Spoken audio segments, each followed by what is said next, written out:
Yesterday, a budget phone brand matched Apple Silicon. Single core, the number Apple has owned since 2020. In multi-core, Xiaomi isn't close, it's ahead. The benchmarks came from Daniel Lemire, the computer scientist who spends his career making software embarrassingly fast, and he posted them on X with 2 immediate caveats. Apple will announce its next processor soon, so this edge may not last, and you will have a genuinely hard time finding a phone that ships with this chip. So the biggest consumer silicon story of the year is a processor you probably cannot buy. Here's the backstory.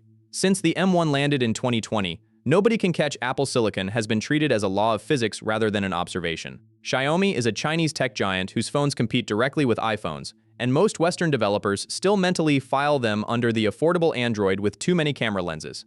That company just designed its own CPU core in-house and walked straight into Apple's territory. The chip is called the Xring O3. The leaked Geekbench figures surfaced by the leaker Ice Universe on X are 3,945 single-core and 15,221 multi-core. Sit with that second number for a second. Single-core parity with Apple is the headline, but 15,221 multi-core is the part that should make you put down your coffee, because that is laptop territory coming out of something with a battery and a glass back. Lemire's RID is blunt. It roughly matches Apple cores on single-threaded tasks and is much faster in multi-threaded execution. But the spec that actually explains the score isn't the clock speed. It's the cache.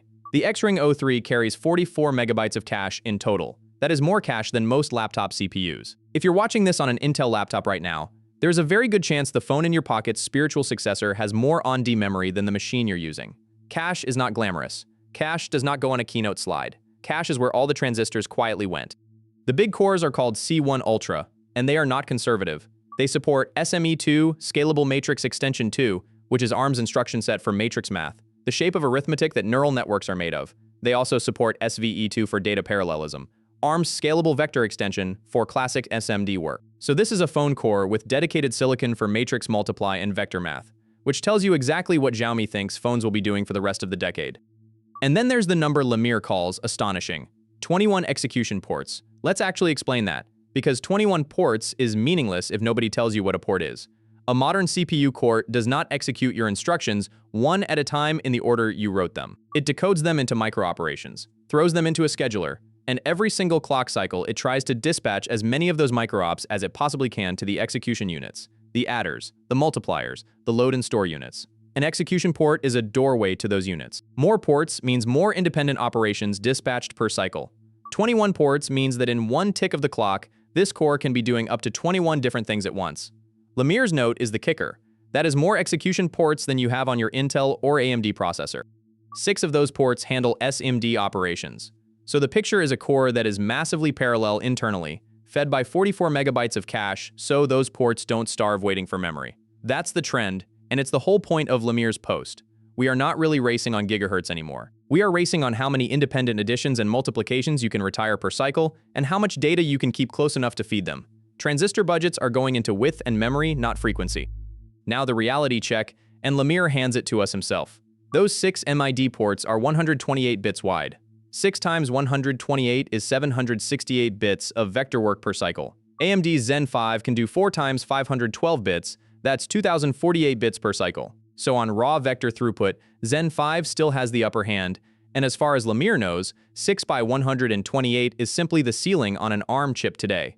Wide in port count, narrow in vector width. If your workload is heavy vectorized number crunching, the desktop x86 parts are not dethroned. If your workload is lots of independent scalar and light vector operations, which is, honestly, most software, the O3 looks terrific. Second, reality check. Geekbench is a burst benchmark. It runs short workloads, and short workloads let a phone sprint at power levels. It cannot hold for 10 minutes inside an aluminum frame with no fan. A benchmark score is a photograph of a sprint, not a video of a marathon. Sustained performance under a phone's thermal budget is a completely different chart, and nobody has published that chart. Third, Apple is not standing still. Lemire says it plainly. Apple may soon announce their next processor, and this edge may not last long. Parity achieved against last year's target is a different achievement than parity held against next year's. And the biggest one, even if every number holds, Lemire warns, you may find it difficult to find a phone with this CPU in it.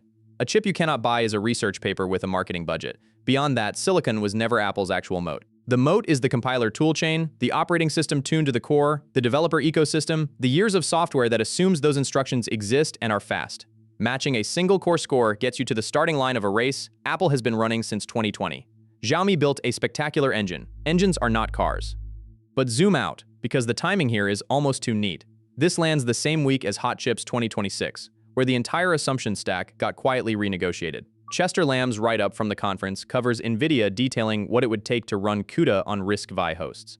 CUDA today supports x86-64 and AArch64. Adding RISC-V means an open royalty-free instruction set could be the CPU feeding the most important GPU compute framework in the world. Nvidia's conditions are not casual. They want an RVA23 profile CPU, adherence to the RISC-V server DSoC and server platform specifications, or RAS features, a dedicated security processor.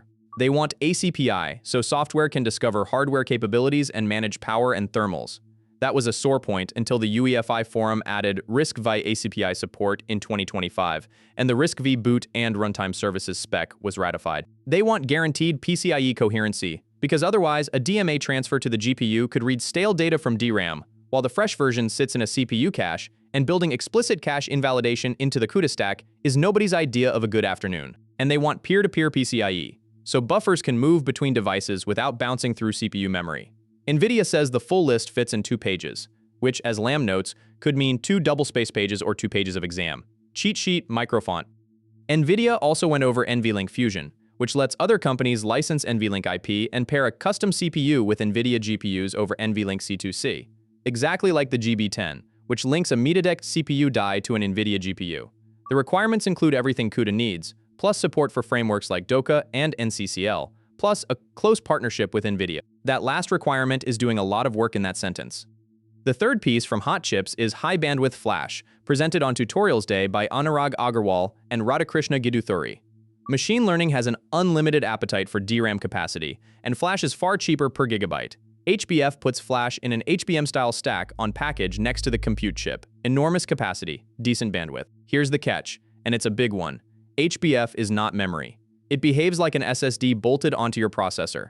Software has to DMA data between HBF and DRAM in large aligned chunks, and the host has to take on SSD controller duties like wear leveling and data retention. Modifying a single byte can mean pulling a 64 kilobyte block into DRAM, changing it and writing the whole block back. If you've ever used ODirect on Linux, you already know this pain. No HBF products exist yet. The talk was simulations and projections, which means the work is software. Giduthuri's example is vLLM park mixture of experts weights in HBF and DMA. The active experts into HBM is needed, or push the KV cache into Flash, which only works if you're running sparse attention that reads a small top K slice per step, so most of the cache stays cold. Except top K reads are scattered and Flash wants sequential, so you're staging rows into DRAM to fix that. The economics only work when you're not bandwidth bound, small models, small batches. HBF wins on cost per capacity and loses on cost per bandwidth. So here's what all 3 stories are actually saying to you. The moats are draining. A phone company built a 21-port core with 44 megabytes of cache and caught the untouchable chip. CUDA is being taught to speak an open instruction set. Memory itself is turning into a block device you have to program like a disk. The comfortable abstraction, fast core, flat memory, one vendor is coming apart, and the performance work is moving back up into your runtime, where you can see it. Apple spent 6 years being uncatchable. Turns out uncatchable just meant nobody had spent the transistors yet.